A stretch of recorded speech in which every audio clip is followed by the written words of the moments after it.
back and relaxing. Yes, it is. It is time.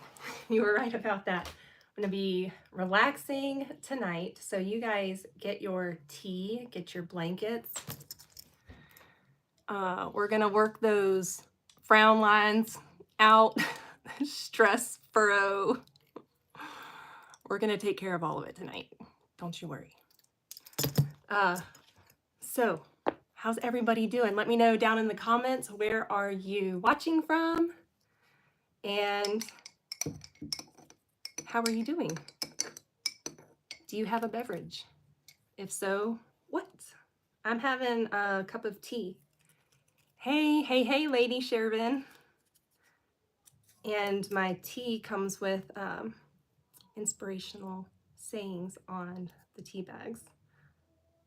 This one says, "Beauty is not caused, it is."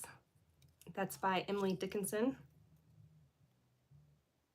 And this one says, "The only constant is change." So if you needed some words of wisdom. Hi, Kathy from Texas. Thanks for joining us tonight. Do you have yourself a cozy drink to warm up with? And Zoanne from Southern Washington. Hello. Thank you all for joining me here tonight. I thought that I would take this time. Well, let's talk about Motherhood Mondays first. Hi, Amy. Hello, Melissa. I'm going to try to say hi to everybody as I can.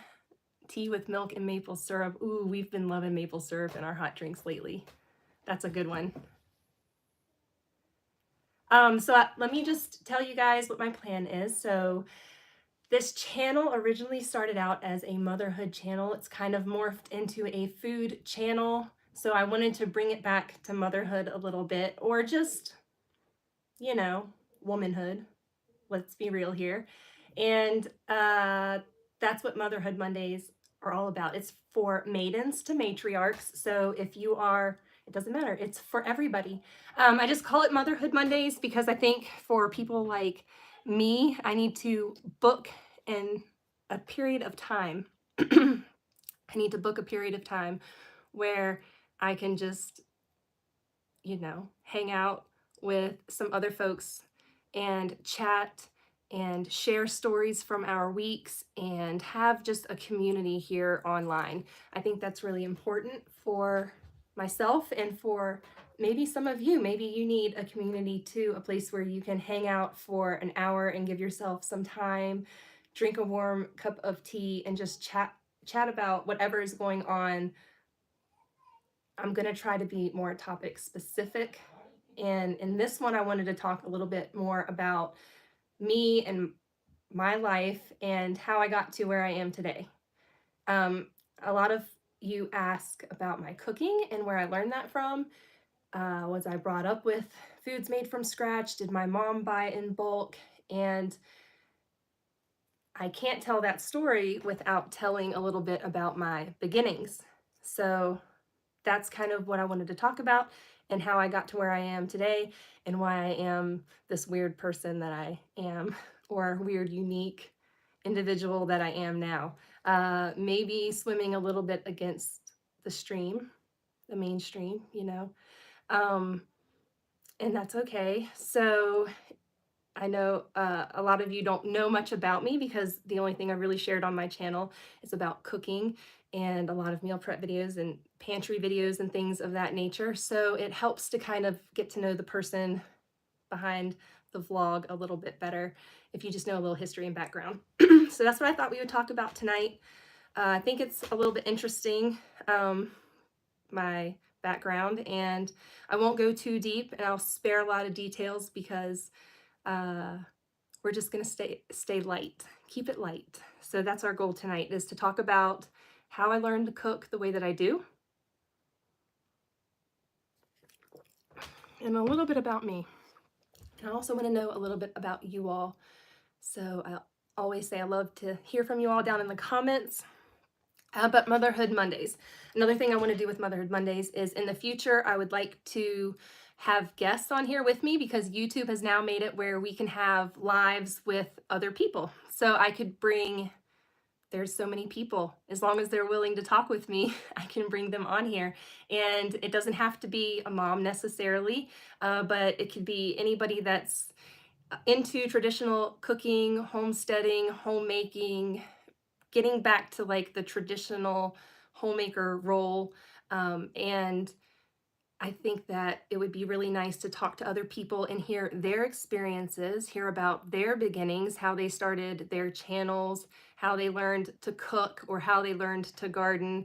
For me, I'm I have early childhood memories of gardening and home cooking, and then there's a big gap of time where life was insane. And then when I got married and settled down again, I got back to what I remember as a very small child, and that's what I wanted to give to my children, was those fond memories of my mom saying, "Hey, if you guys go and weed a row of the garden, I'll take you swimming to the lake today." And we have kind of a similar situation here. We have a lake, it's about 45 minutes from our house, but I can now tell my kids, "Hey, if you guys help me weed the garden, we can go to the lake afterwards." And it's just I don't know. I never imagined I would be in the same shoes as my own mother. Um, Growing up, I always thought I would be an independent woman living in New York City or traveling the world doing extreme sports. I always had these, I was going to do art of some sort. I had all these like, I was told I could be anything. And I think we were all told that we could be anything. And sometimes when you're told that and you're not provided with any kind of direction and you're just like free range, you can do anything, you can be anything, you tend to do a lot of things. And you might do a lot of things decent, but you might not do anything really good. So I like to think that I do a lot of things really decently, and I owe that to my upbringing and having a very strong mother in my early childhood, and seeing all the things she could do. And one thing before I jump into this any further, I want to bring up, whether you're religious or not, whether you read the Bible or not, if you're into homemaking and that sort of thing, and you're a woman and you are a homemaker, I encourage you to read the verse, if for nothing else, just for encouragement, Proverbs 31. It is such an encouraging verse, and I have read it so many times just for encouragement, because it's one of the most encouraging verses I have ever read as a mother, as a homemaker, as a woman who manages so many things. And you want to manage them really well. You want to take pride in everything you do. You want to be joyful in the things that you do. Maybe pride's not the right word, but you want to find joy in all the things that you do every day.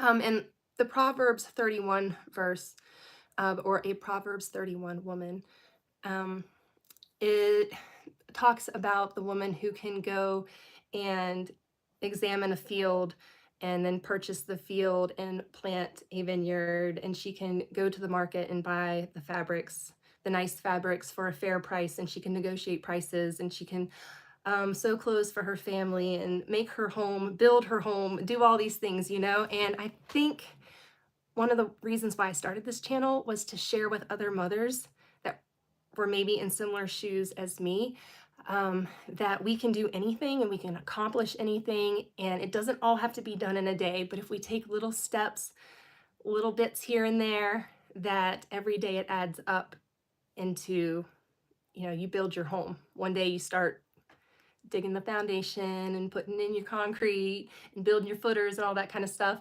And then before you know it, you have a home. You just keep chipping away at it little by little. And that's, yes, baby steps. But a Proverbs 31 woman, I think it really, if you have a home and you're a homemaker, which I think most women have homes and are homemakers, even if you have a job outside the home, even if whatever you have going on. Even when I was racing motocross and I had a house and I was, living that 20-year-old 20s lifestyle, I was a motherless woman, finding myself living in a home, and I was a homemaker, and I desired to be in my home and making it a beautiful space. and having a garden and growing plants outside of my home and finding ways to do everything economically, affordable, trying to do things, make every penny stretch.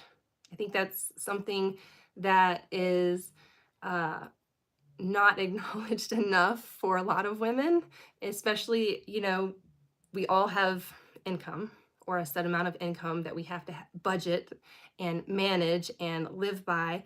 And as your household grows, that management expands. And so, sorry guys, anybody want to pipe in here? Proverbs 31, it just talks about the woman being doing all those things and being all those things and doing it and honoring God. And if you are not religious, you can kind of step back from that aspect of it and just find encouragement in the verse itself, being a homemaker. And I found it, many of you on here said, Katie, you're a Proverbs 31 woman. And I was like, I've got to read that because I'm not so sure that I am. And then when I started reading it and really diving into it, I thought, wow, this is something to definitely aspire to be and to draw encouragement from. So let's see how I can look up. All messages are visible. We do want that. There we go. It is the most rewarding life. And that's something that we have to find. I think we have to look at all the fruits of our labor. And even if we're not being acknowledged by anybody on planet Earth for everything that we do, I think it's important that we are thankful to ourselves and grateful to ourselves and find joy in the things that we do for our home instead of the drudgery of like, oh, I have to wash these dishes. Well, y'all, I went out and I bought these really inexpensive, pretty dishes that I love, and I really enjoy washing my dishes now. My pretty, simple, plain dishes. And I've been using paper plates for like the last year. And that is a habit that I got into after baby number 5 was born. And we had never used paper plates in our home previously. And I am talking, we've done the unpaper towels. So we did like flannel and stuff for paper towels and all that kind of stuff. We still use toilet paper, but I didn't really bring in disposable paper products until baby 5 came along. And then now I'm back to finding joy in unloading my dishwasher in the morning, because unloading my dishwasher in the morning right after I make breakfast or while breakfast is cooking or whatever, that sets me up for the whole rest of the day. Then it's a whiz. I can just throw things in the dishwasher, the sink stays clean, everything runs smoothly through the kitchen. Oh, that's a question one of you asked me, was about my from scratch baking routine and how I do it and how I manage things and how I plan things. I don't plan anything. If you guys think I plan, I really try to plan. But when I put meal plan on my videos, what it is Katie came up with a bunch of meals, and maybe it's the same thing she made last week, but you can look at it and you can see what our meals were. And that's the retrospective plan of the meals I made, because I don't make a plan. It's not easy for me to plan. I'm terrible at it. So I'm not, terrible. I'm terrible about being organized, terrible about planning. Garden planning, things like that, I kind of wing that stuff too. It's like whatever grows, whatever I can get to grow in my inside garden to plant outside, that's kind of what I go with. So I'm still learning the environment here, but we talk about garden planning and we talk about meal planning and pantry planning and routines and all this kind of stuff. My routine, some of you want to know what my routine is. My routine is survival. It's survival of the fittest around here. So when the kids are hungry, we got to feed them. And Aaron's home full time now, and he's getting a glimpse of how much time is spent in the kitchen making meals for these humans. It's a lot of time in the kitchen. And he's actually taken on a lot of that time. So things have slowed down for me in the meal prep, meal filming department, because he's taken over a whole lot of that. And we'll do an Aaron update in just a little bit. But so for the, which type is it? Is it the type A person, left brain person that's like lists and order and I've got a schedule and this is what we stick to and this is how we do it? I'm not that person. I'm the other person that's fly by the seat of my pants. I try to make a content schedule for YouTube. I try to like plan my content. I can't because life gets in the way. Things don't go as planned in my personal life. And then I'm like beating myself up because I've spent all this time on this content plan and I'm not able to stick to it. So it's the same thing when I meal plan or when I try to say, okay, Mondays I'm going to wipe down all the surfaces. Tuesdays, I'm going to scrub all the windows. Wednesdays, I'm cleaning the bathrooms and scrubbing the showers. Thursdays, I'm scrubbing the toilets. I can't do that. I have to fit things in when I can. So, like right before I take a shower, that's when I clean that bathroom. So, I clean that bathroom every time I take a shower in there. I'm cleaning that bathroom and it's getting done. And then the kids pick up and tidy up the in between times. So, things like that. When am I going to get a shower? I don't know. I can't plan that either. I have to take a shower when I get the chance, when the baby's distracted long enough, when Aaron takes the baby out of the house or whatever, because I can't necessarily take showers late at night. I got all this crazy hair. It takes forever to dry. And even when I blow dry it, anyways, it's wintertime. We're not going to go into the hair saga because it's hair drama. And that's a whole nother thing, managing the mane. Is its own separate beast. So we're about to chop it. Happens every couple years. So being organized. I'm not the most organized person, but I'm a very clean person. So although it might not be organized, it's all very clean and tidy and neat in my own way. And routines, yeah. Even as a mom with newborns and infants, everybody said, you have to have a routine, you have to do this a certain way, you have to give your baby a routine. And my routine was baby-led routine. So whatever the baby needed, that's what I did. Because if I tried to fight the baby, I was fighting the system. And that was exhausting. So I ultimately learned to nurse baby on demand. Co-sleep, room share, bed share, whatever, those types of things, survival mode.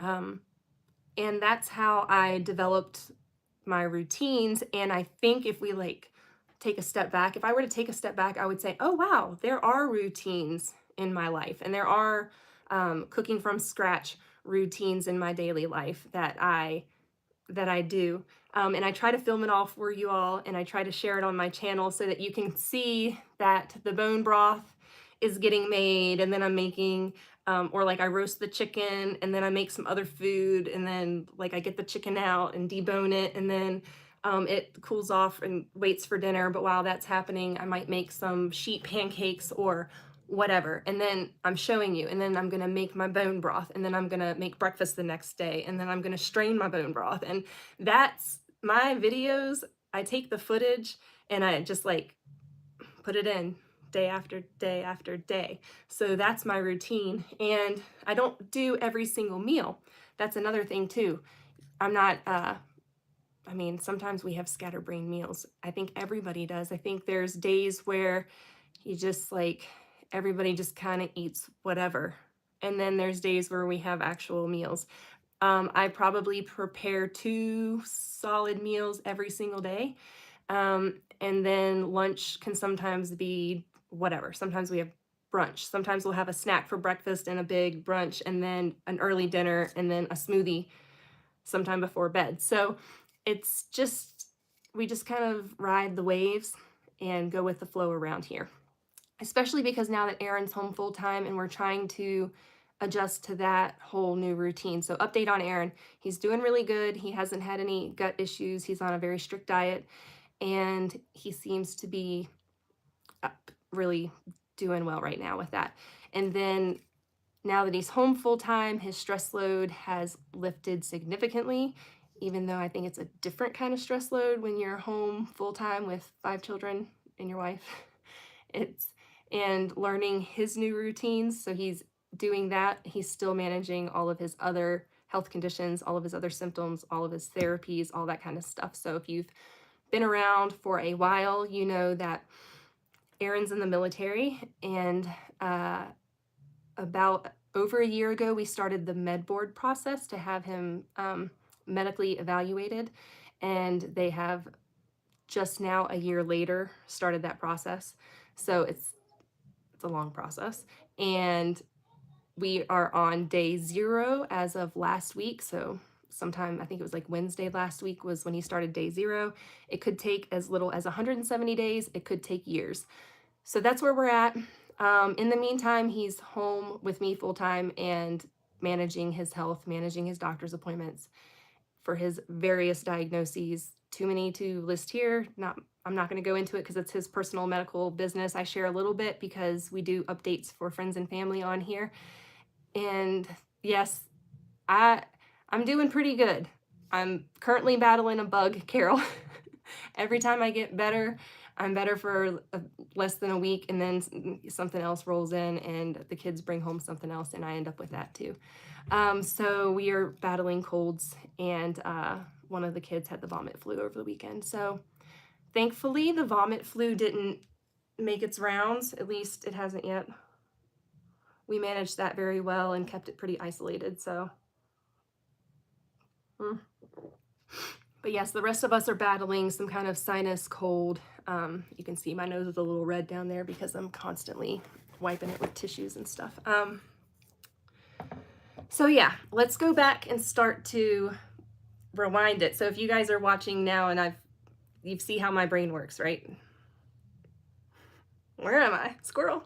Let's go back to the beginning and let me tell you a little bit about myself. So I was born into a family with 7 children. My mom had 6 kids and adopted 1 child. And in that line, I am second youngest. So I'm at the end where nobody cared. It's like, free range all the way. I was barefoot. I was outside. I was exploring. I was probably a very difficult child. I'm sure I was a very difficult child.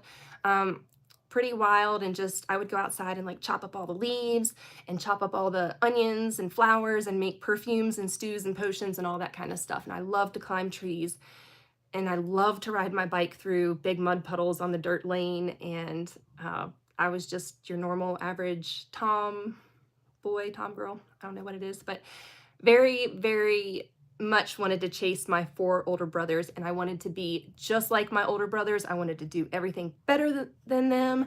I wanted to outdo them and beat them and everything, and I couldn't, but I tried.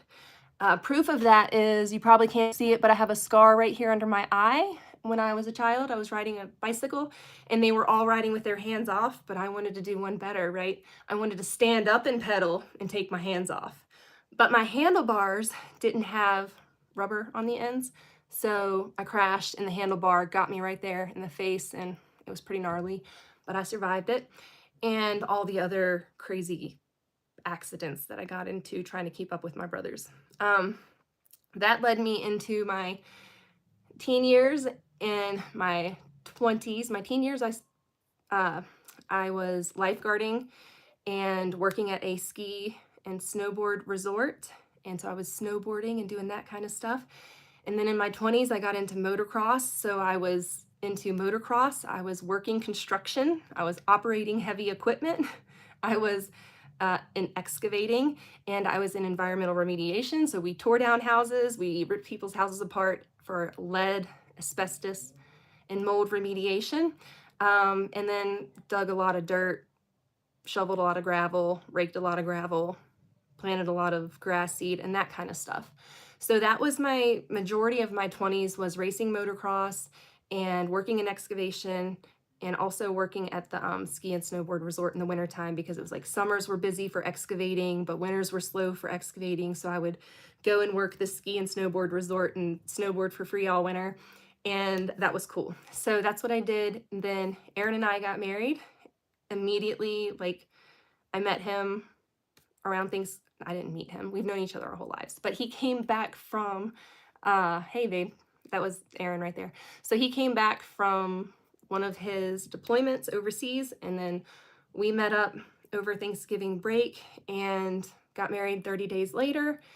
We moved to England a couple months after that.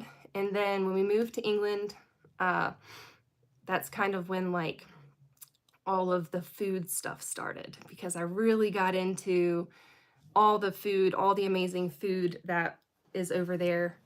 in the UK, and all the fresh food and all the raw milk and all the raw butter and all the raw cheeses and the farm stands on the side of the road, and learning how to cook with things that I've never seen before, and going to the butcher and going to the baker and going to the farmer's market every week.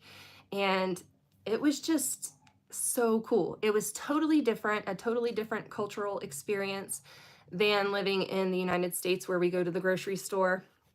Um, Excuse me, let me wipe my nose. Just totally different. And uh, Aaron and I liked to cook, and we liked to cook from scratch even back then. We did a whole lot of fresh fruits and vegetables, lean meats, and that kind of stuff. Very, I guess, healthy eating, kind of similar to what we do now, only we've nixed like a ton of vegetables out of our diet. Um, and that's really where it all started, just learning about the food there and learning to cook from scratch, becoming a mom while we lived in the UK, and wanting to provide my children with the best food. And then as you start having more kids and you realize like it's not that big of a deal and you can let some things slide, like the gummies and a few other things that we kind of let slide now with our younger kids. But with our first couple of kids, I was very strict, um, very strict, like organic mom. Some of you may not know, I home birthed my first baby. My second baby was born in the hospital due to a complication, and then home birthed the rest of my babies. So from the start, I was very, from that time, like from when Aaron and I got married and moved to England, my life just kind of took this different turn. I was no longer eating like fast food and restaurants all the time and living the fast life and racing motocross and doing all this crazy stuff. Instead, we moved overseas and started a family, and life just kind of morphed into this. I want to be the best mom I can be. I want to provide the best nutrition that I can for my children. And I wanted to share that with other mothers and other women.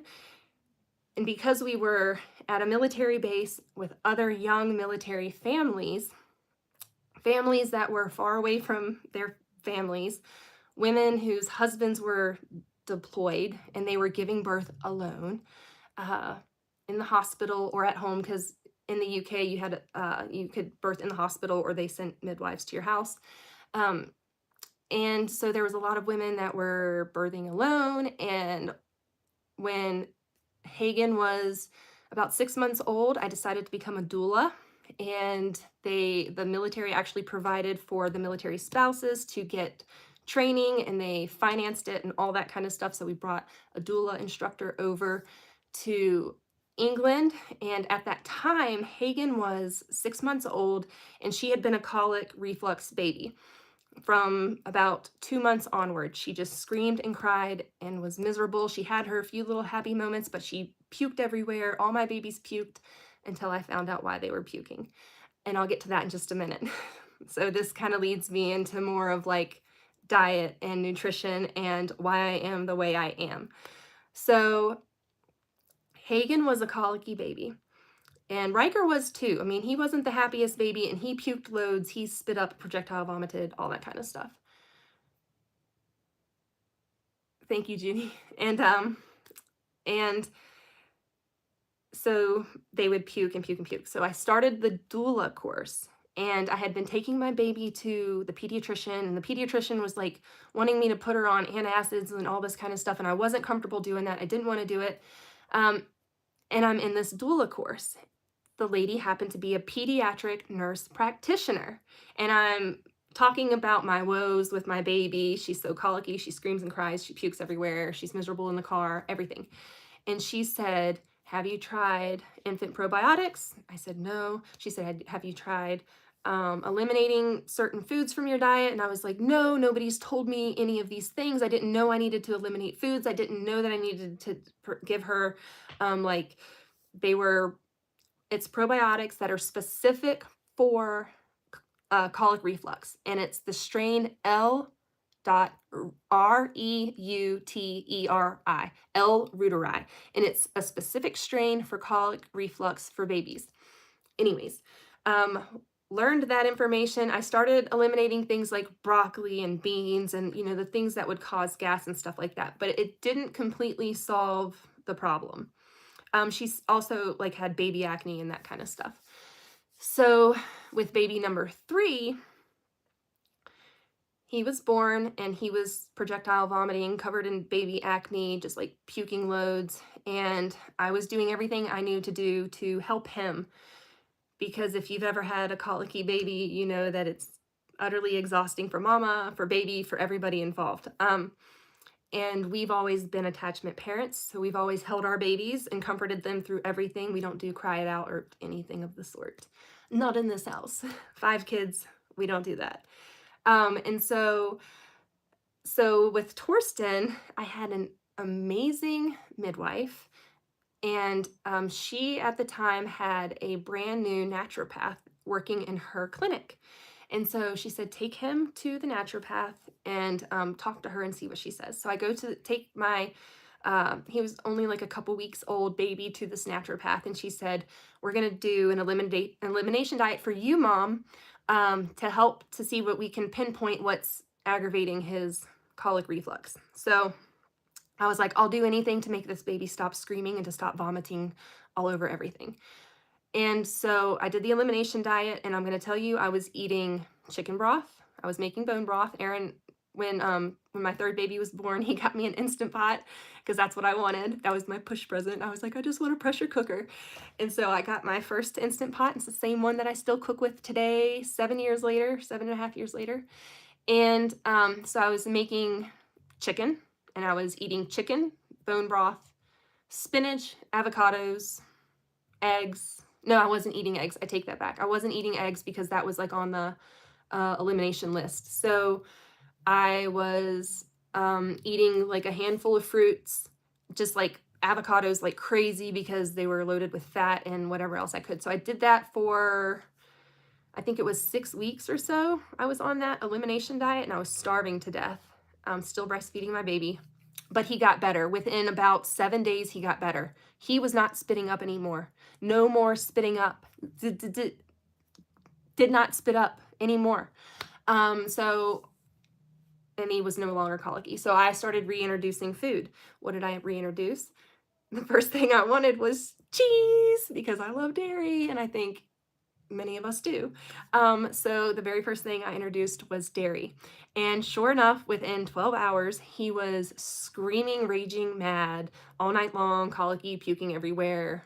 Just, he was a hater. He was hating life. And I was like, that's it. It's dairy.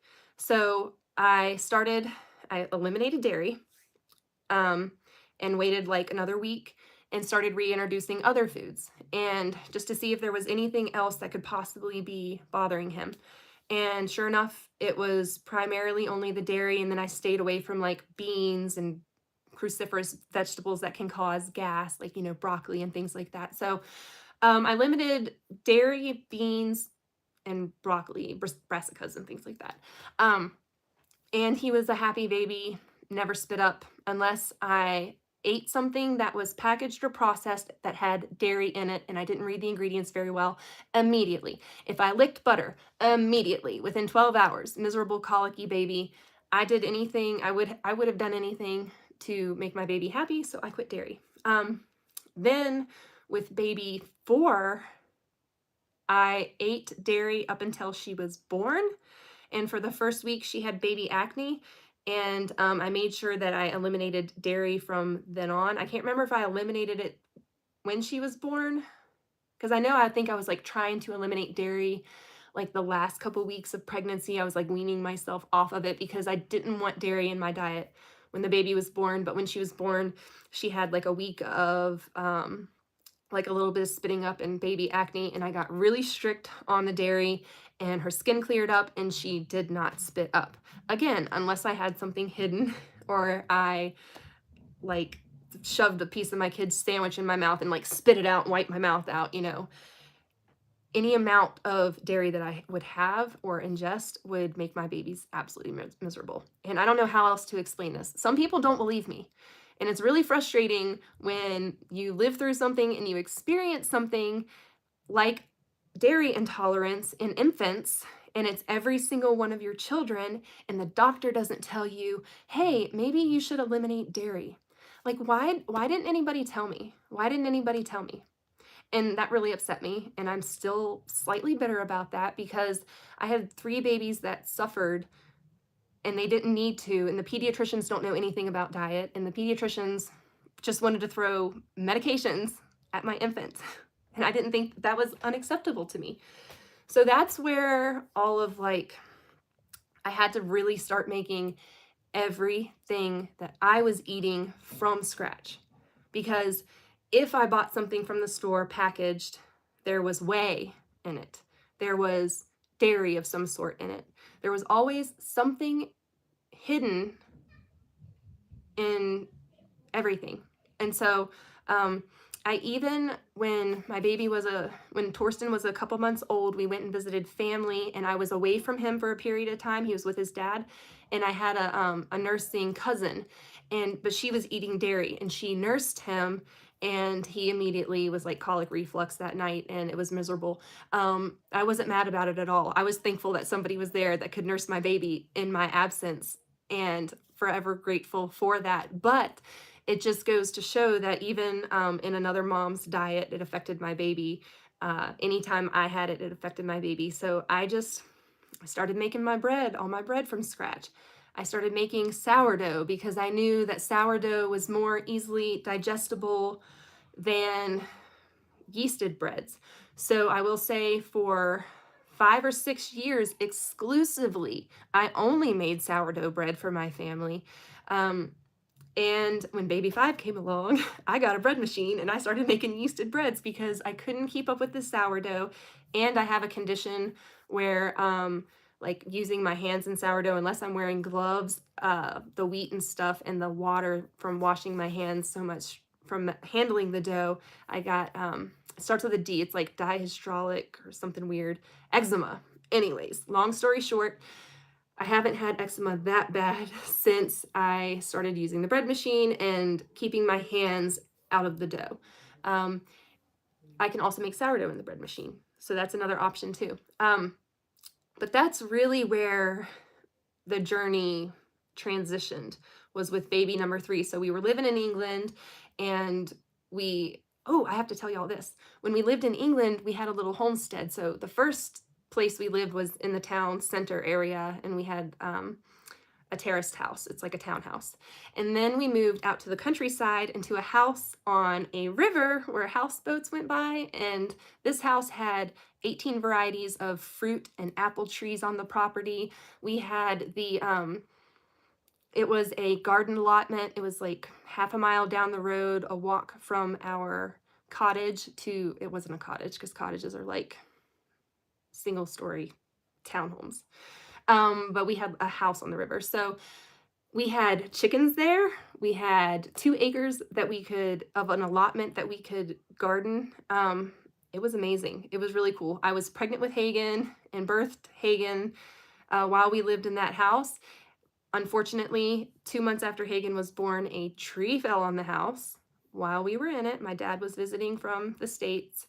A tree fell on our house, narrowly missing the room that my toddler was sleeping in.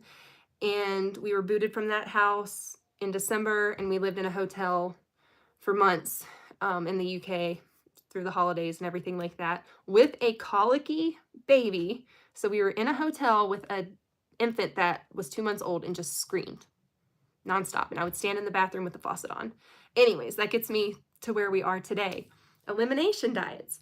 And why right now I am so restricted with what I am eating as far as an elimination diet goes. So with my babies, I would limit the beans and the dairy and completely eliminate dairy altogether. 1,000% eliminated the vomiting. No spit up. I'm talking no spit up. My nursing babies did not spit up as long as I was dairy free. People think I'm crazy and they think it's normal that babies spit up. It's not normal. You can have a baby that doesn't spit up if you're dairy free completely. And I'm saying, don't even look at that butter. Leave it there. And then somebody in a recent video commented and laughed, ah, ha, ha, ha, I just can't with you and your inflammatory foods. Well, you could if you were in my shoes and when you ate certain things, you woke up the next day blown up like a balloon and in severe pain. Maybe you haven't wrecked a 250 dirt bike into the ground and pile drove your body and your neck and your shoulder and your ribs and parts of your body into a dirt pile. I've done that. It hurts, and I'm feeling it today. Um, so I raced motocross. I snowboarded. I had accidents in both of those sports that have kind of stuck with me, and they don't feel that great. My herniated discs in my back, in my lower back and my sacrum, they don't feel that great. This shoulder torn labrum, it doesn't feel that great. I have days where I keep it like mobilized to my body. I just kind of hold it there because it's so inflamed and the bursitis gets so bad.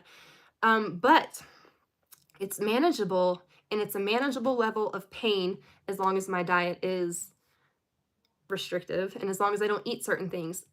A couple nights ago, I ate some elk meat, and I'm going to share it with y'all in a vlog. But I ate some canned elk meat that had chili lime in it. And I woke up the next day, and I don't share that with you on the vlog, but I was in a whole lot of pain from it. And I just know that peppers and tomatoes and dairy, and I can go on and on and on with my list because I've been through the elimination diet process with my children.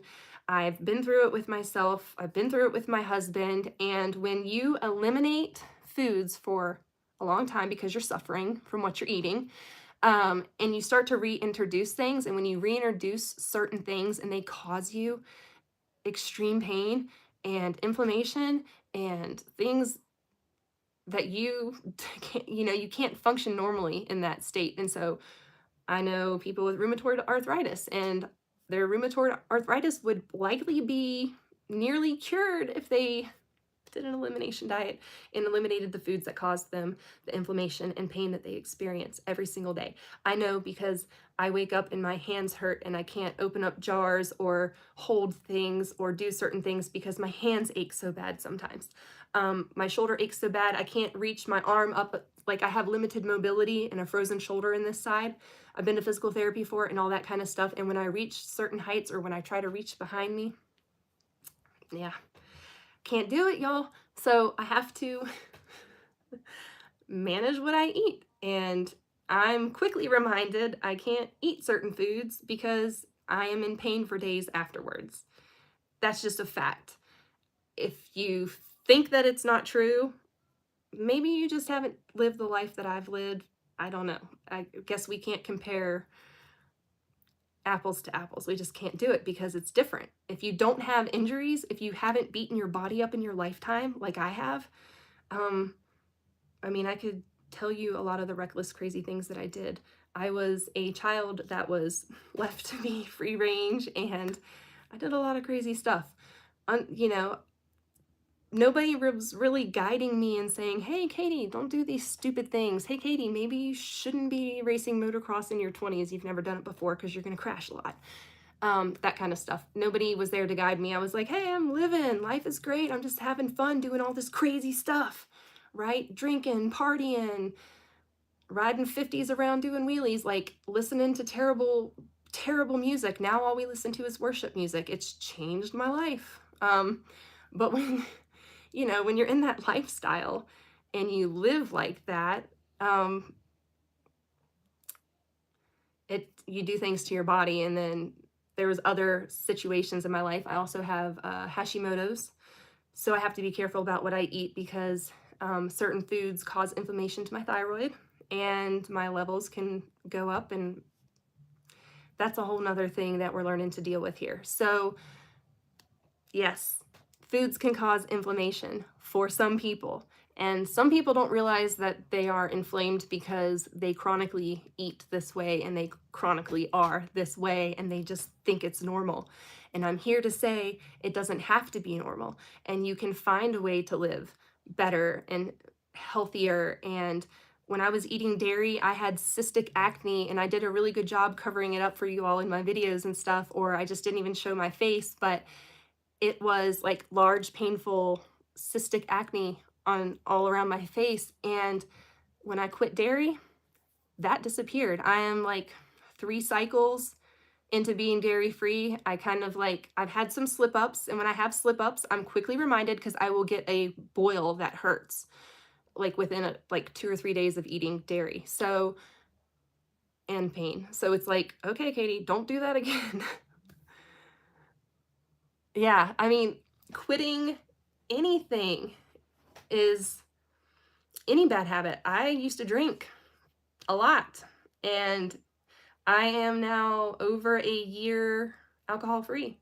Um, I think I was like, there's like a mommy wine culture, and for a while there in my early motherhood, I got caught up in that, like, oh, I'm exhausted. I've had a hard day taking care of my kids. I'm gonna have a glass of wine, and um, I would do that more than a few times a week, and I would have more than a glass of wine. And that just kind of carried on through my motherhood. And then, and Aaron, he drank too. We just enjoyed alcohol freely, I think, like a lot of Americans do. It was like going to the lake, gonna have a beer, somebody's birthday, gonna have a beer, going out to eat, gonna have a beer. And when I look back and I see like how many beers I was having, and how much alcohol I was drinking accumulatively. And I was just in denial about it for so long and what it was doing to my brain and to my body. And I was miserable and like postpartum depression, and the alcohol fueled all of that. And I saw a lot of moms getting like going into mommy wine culture. So I didn't ever talk about drinking wine. I didn't like share on social media that I was drinking wine. It was like the kids would go to bed and I would stay up cleaning the house drinking wine. And it was like a secret thing. And now I can feel ashamed. I'm ashamed about that. And but I want to share that with you all and say, hey, I eliminated alcohol over a year ago. It's been since November 2021. Aaron and I quit drinking on November 23rd, 2021. That was the last time that was our first day of sobriety. And it's changed our lives. It's changed our lives for the better. And I always thought like, oh, it's just a drink. And all of our friends, like they all have kids and we'd all get together and we'd all drink beers, and, it was like normal. And I look back and I'm like, I don't feel like looking back that was normal at all, but it was our normal. And it's a lot of American families our age and military families. I mean, the stress in the military is so great. And all of these military people are going home to the bottle or to the can or to whatever to drink, and it's causing them more harm. And they're exposed to so many toxins, and you accumulatively all of these things in your body. Yeah, saves a lot of money too. That is true. Um, so much money. Gosh, we drank a lot. And Aaron started drinking very heavily at the very end because of everything going on with COVID and the mandates, and his career and all that stuff was so incredibly stressful. And that's when I was kind of like, hey, this is out of control. We've got to like do something drastic here. Or he had fatty liver disease, you all. Yeah, TDY to the bar. Exactly. He had fatty liver disease last year in 2021 November. I think he was diagnosed with it in October of 2021. So that's how much he was drinking. And yeah, it was like huge red flag, huge like cold turkey quitting. That's it. And then he was already having so many other health problems. And everything was coming to a head that it was like, all right, this lifestyle, like what can we do? How can we heal? Okay, eliminate this, eliminate that, eliminate this, eliminate that. And you just start like getting rid of the toxic things. And it has gotten to a point where we've gotten rid of toxic music in our life. And we don't listen to that stuff that's going to drag us down. So you really need to feed yourselves as far as like the music you're listening to. Feed yourself good stuff. Feed yourself uplifting music. Feed yourself the foods that make you feel good, that make you feel vibrant, that make you feel healthy and well, and the things that cause you pain, like maybe not eat those and find alternatives or see what you can eat and increase that. So, um, someone asked for us, like, why do we cook differently for the children than we do for us? Well, I will say that we do notice inflammation in our children when they eat things that inflame us too. So they'll wake up and they'll have like puffy eyes. Well, they don't always wake up with puffy eyes, but when they eat something, like if we give them like a pizza from the box, or um, if we give them like a lot of peppers and tomatoes and things like that, they'll get like real puffy eyes, and they'll start to get bags, and they just look like they're having kind of a little bit of inflammation from it, when normally my kids don't have those things, but I do know that certain foods do affect them. So we try to limit those things for them as well, but I also want them to have a palate, and I also want them to experience a variety of foods, and I want them to determine what works for them and what doesn't. Now, this brings me to my next point. We have a child with food intolerances. They carried in beyond her infancy, and she knew before we even went and had her tested some of the foods that weren't okay for her. So one day she came home from school and she said, "Mom, please don't pack me peanut butter and jelly sandwiches anymore." And I was like, "Okay, honey, is there something wrong?" And she's like, "I just don't like the way I feel after I eat them." And I said, "Okay."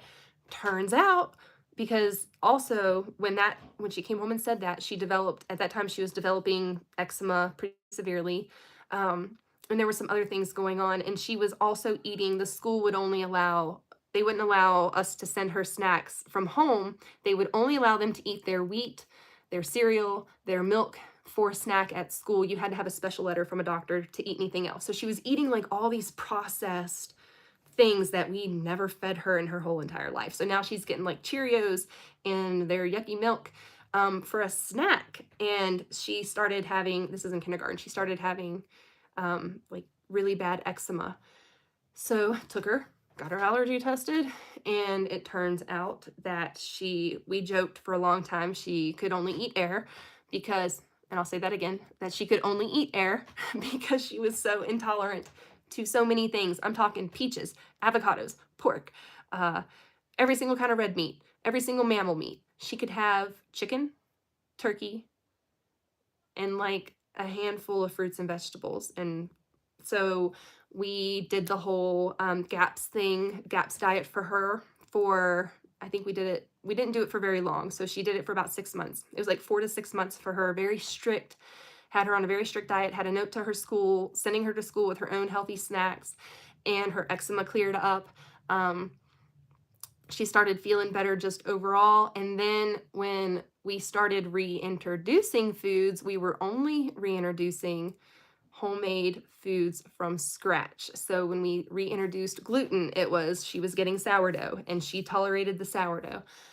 But it was, and I say, some of y'all might get offended by this, but I say she's allergic to government food, because she was allergic to all the food that the public school was feeding her, that if I didn't have a doctor's note, she wasn't allowed to go to school with special snacks. So that was frustrating. And it worked out because we took her to a naturopath. We paid out of pocket to have a special blood test done.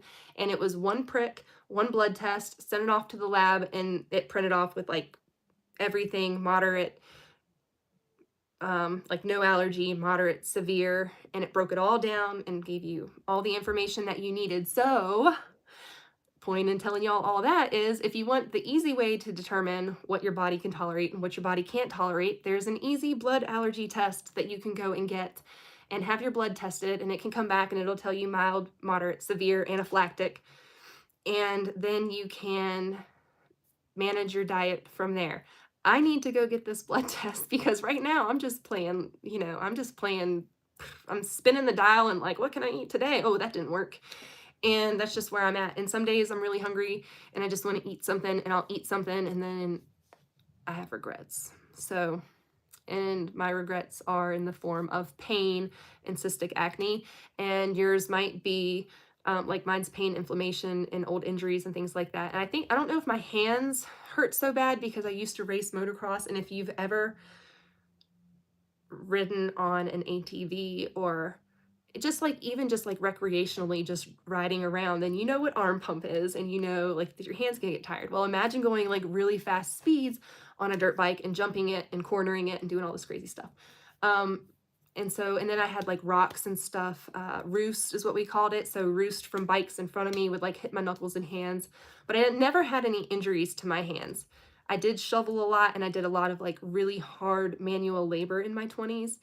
And I know looking at me, y'all probably don't think so, but I did really hard manual labor in my 20s. I was like in the ditches shoveling gravel and stuff. That was me. I was operating heavy equipment, backhoes, track hoes, dozers, you name it. I learned how to operate it. It was a really fun time in my life. But all of that came with like a lot of jostling and a lot of wear and tear on my body. And then you throw 7 pregnancies into the mix, and it's a lot. And an autoimmune disease. And then you start to understand, oh, that's why Katie eats the way she does. And rheumatoid arthritis runs in my family. Different kinds of cancers run in my family. And so if I can reduce the risk of those by the way I eat, I'm going to do my best to do that. And mostly though, the reason why I eat the way I do is because I need to be able to hold my baby. And sometimes I can't hold my 25-pound child because of the pain I'm in, or I can't hold him for very long. So my goal is to be a functioning mother and to be able to get out of bed and perform all the duties that I need to do around my home with a joyful attitude through the pain, through everything, so that my family is happy and so that, you know, we all feel good and happy. But the core of that for me is diet and nutrition. Foods made from scratch, knowing what's in my food, lard, fermented flour. I've gotten back to sourdough because I want to eat bread, and I'm not eating the yeasted bread that I make in the bread machine, because the sourdough works better for me. So I'm back into sourdough. I've been making sourdough for the last 3 days. But yeah, feeding your body the right foods is going to help you feel better, live longer, be less diseased, and all that kind of stuff. And it's different for everybody because we've got blood types, right? Hey, Quinn, we all have different blood types. Different things work for us differently. So if you live around the equator, of course, you're going to thrive more off of fresh fruits and fresh vegetables and all those hydrating things because you're out in the sun, you're out in the heat. And that's the kind of diet that you need. When you're in the Pacific Northwest and you're living in the cold, snowy, wintry place, you're going to need lots of nourishing fatty foods and lots of root vegetables and lots of like hearty, slow cooked things for your body to sustain your body. Animal fats, really important. Not all those nasty seed oils. They cause inflammation. So look at your packaged foods. If you are inflamed and hurting, it could be from what you're eating. It could be poisoning you. It could be causing your pain, your inflammation. So anything I bring into the house now, Aaron examines it. And I even got the kids some toothpaste, and I thought it was okay toothpaste. And I was like, surely, like, this isn't a big deal. And I'm like trying to sneak it in the house. And he goes, this has black seed oil. And I was like, oh, busted. And so we are now, and this was me 10 years ago. I was the mom reading all the labels. Well, now my husband is the dad that's reading all the labels because he's gotten to a point in his health journey where he's so fed up and sick and tired of the inflammation and the pain and the misery that he's in every single day that he has eliminated and gotten his diet so minimal that he is not in pain and suffering every day either. And so what he eats looks differently than what I eat because he actually is now eating dairy and he's doing fine with dairy in his diet. He wasn't eating it for about a month after his bowel obstruction, but he seems to be tolerating that well now. And then he's eating meats and fruits and eggs. And he doesn't believe in eating vegetables. Okay, don't shoot the messenger, okay? But I still eat vegetables, and the children still eat vegetables. And we just try to focus primarily on fruits, and animal proteins and animal fats. And then we also do the homemade breads that you guys see on my channel. So those things are made from scratch. The granola is made from scratch. We rarely do cereals or any kind of, you see I buy like a couple bags of chips a month for the kids to have nachos. I ate a handful of popcorn the other day and I was in pain the next day. So I was like, maybe I can't eat corn anymore.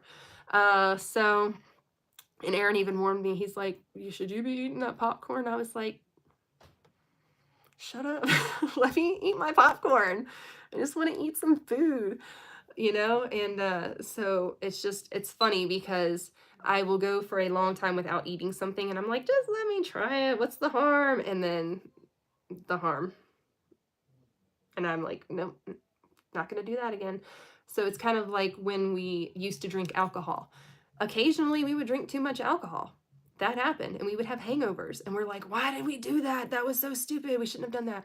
Well, now that we are sober, I think it took about a year for us to stop experiencing like these phantom hangovers we would have. Like I would wake up with a headache and feeling like sick and gross and just like I was hungover and I was like, why do I feel hungover? I haven't drank in a year. But it's just goes to show it's a long detox process for your liver and all this it's just not good. Anyway, so Aaron no longer has fatty liver disease. That's my next point. So he quit the alcohol, fatty liver disease. All of his numbers are normal now. He is healthier in that regard. So yeah, alcohol is bad. And we are 40 this year. So there you go. Some of y'all thought I was not 40. Welcome to the show. Been around the block a few times. So anyways, I'm going to open this up now that I've talked a lot. I told y'all I came from a family of 7. I had 4 older brothers that I used to try to one-up all the time. I'm still trying to one-up them. I hold the record in my family for most children in this generation, so I'm still doing it big. But it's funny because they used to come and watch me ride my dirt bike. And I thought that was really cool that my big brothers were watching their baby sister jump dirt piles and stuff like that. Remember that, Quinn? Yep, Quinn, it's my nephew. But they all ride. I think, is that my nephew Quinn? You're like, hey, it's Quinn. Yeah. Yeah, they used to ride motocross too. You still riding, Quinn? You guys still riding your dirt bikes? Getting out to Aunt Laura's house ever? Y'all, one thing I did was recently got rid of all my motocross gear because I thought if I keep it, I'm going to try to ride a dirt bike again one day and nobody needs to see that. Would not be good. I would probably snap like a twig. So yeah, then my journey to cooking from scratch came from a lot of pain and suffering. And the current elimination diet that Aaron and I are on is to help heal us. So I know some people don't believe in that. And I know a lot of doctors say that a calorie is a calorie. And as long as you're eating anything, that's all that matters. And I would beg to differ. I think that there's definitely nourishing foods and there's definitely toxic stuff that shouldn't be allowed in America. But alas, here we are. There's all kinds of ingredients in our food that when I lived in England, they were all banned. Those foods were not found in ingredients lists. I'm talking about the yellows and the blues and the red dyes. And I don't know, there's like 52 other ingredients that are banned in other countries, but we still put them in our food here.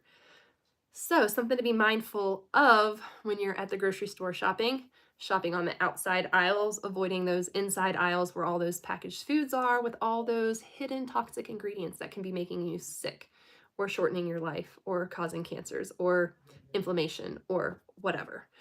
So Motherhood Mondays, we're bringing it back to that, and I'm going to hopefully have some other moms or other women that are on YouTube join me. I'm excited about that. I have to reach out to some ladies and see what we can have come up.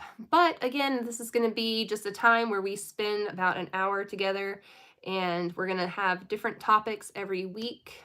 And if you guys have ideas for things that you want to discuss, if you have questions for me, leave them down in the comments And that's really helpful for me and my mama brain to come up with ideas for content, to come up with ideas for these lives. It's really helpful to be providing you all with what you want to see here on my channel. It's important that I give you what you want to see, and that also that it's, real life around here. Um, when I started this channel, I wanted it to be all about my motherhood journey, and it transitioned into foods made from scratch, and that's where we're at. So we're doing Motherhood Mondays to kind of bring it back full circle. So we'll be discussing a variety of topics in the future. I hope you guys enjoyed learning a little bit about me. I did mention a little bit about my mom cooking from scratch and having a garden when I was really young. I was probably like 8 years old and younger when I really have those memories of my mom making everything from scratch. And we didn't have like the fun fruit roll-ups and all the things that other kids had. We had like all the foods made from scratch. Like we were having oatmeal and powdered milk and, you know, all kinds of large family, poor family, simple foods. But my mom knew how to make the most amazing, delicious foods. She made the most amazing fried chicken. And I will tell you all that my mother passed away when I was 20. So I didn't become a mom until I was 27, and I didn't have anyone to help me at all. I was in England, I was alone, I was with my husband, it was just me and him, and that was it, and we had to figure it all out. I didn't have a mom to help, I had no advice, I was like drowning and somebody threw me a baby, and then I had to like keep it alive, and I did the best I could. I did it instinctually.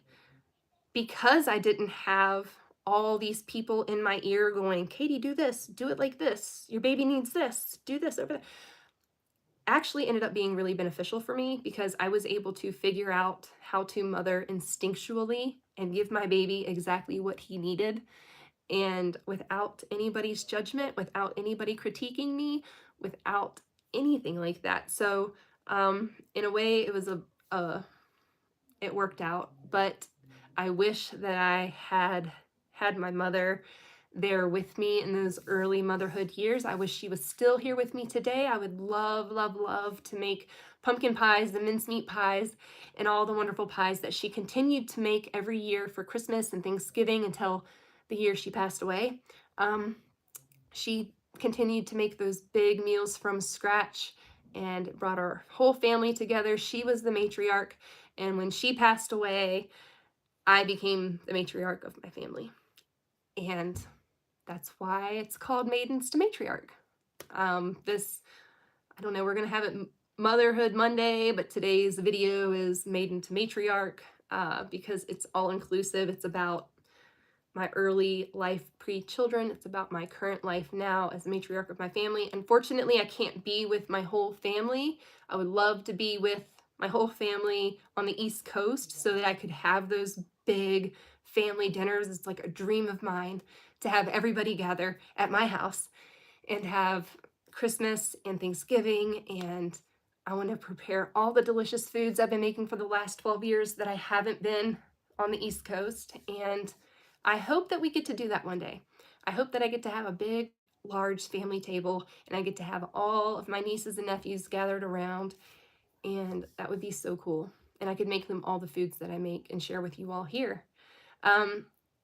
So, yeah, thank you all so much for being here. You wanted to go what? You want to come out here and eat? Come out here and eat.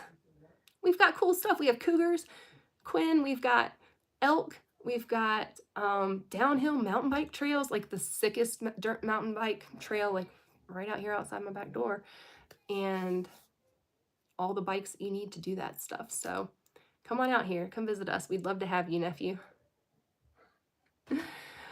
Thank you for watching, Sarah. I know, I'm super scatterbrained. I wanted to stay like on track and just talk about like where I came from, but I kind of bounced around a lot because there's a lot of facets in play, and I get a lot of criticism. I get a lot of flack on my channel. People get in the comments and they want to let me know that they don't agree with my life choices, and that's okay if you don't agree. I probably don't agree with what you do either, and that's okay. I'm not going to say anything about it. Come on, baby. You can come in here. It's okay. So yeah, thank you all so much. Sourdough. Yes, sourdough. It's good stuff. If you can't tolerate store-bought bread and you can't tolerate quick yeasted breads at home that you make, if they cause you bloating and things like that, because that's what a lot of wheats, come here, sweetie. That's what a lot of wheats and things do. They can cause you excess bloating. So sourdough, some people can tolerate sourdough much better. I've got a fussy baby. It's bedtime. That's why I wanted to do this at 6, because it's like 6 to 7. It's right before we put the kids to bed. And now they're at my door. They're coming for me. Thank you so much, Donna. Thank you, everybody, for being here with me. And tune in next week. We will try to be a little bit more organized. It's been a crazy week. We've had sick kids. I've been sick. Yeah, you can tell. Like right now, I'm with a fever. I've got the fever. I woke up last night in the middle of the night, like drenched in sweat, fevering, and then fevers off and on today. So yeah, mom life. Keep getting. And I was like, man, I told them all last night I was gonna do Motherhood Mondays. And then I was so not feeling good today, but I like saved all my strength and I said, I'm doing it. I'm not punking out. I'm showing up with my rosy cheeks and all. Self-care Mondays. We're gonna go and try to cool off a little bit and see if I can get this fever back down. Put this baby to sleep and catch you guys soon. Here's the plan. I don't have a plan for content this week, but as soon as I get a video edited, I'm going to upload it for you all. And I've been working on sourdough. I've been making a few meals. I'm sharing the meals that Erin makes as well on my channel. I hope you guys don't mind seeing the daddy meals. And yeah, so this week I'm going to try to get that sourdough video out to you as well as a meals of the week video. And thank you guys so much for watching. I'll see you live next Monday, 6 o'clock p.m. Pacific Standard Time. Bye.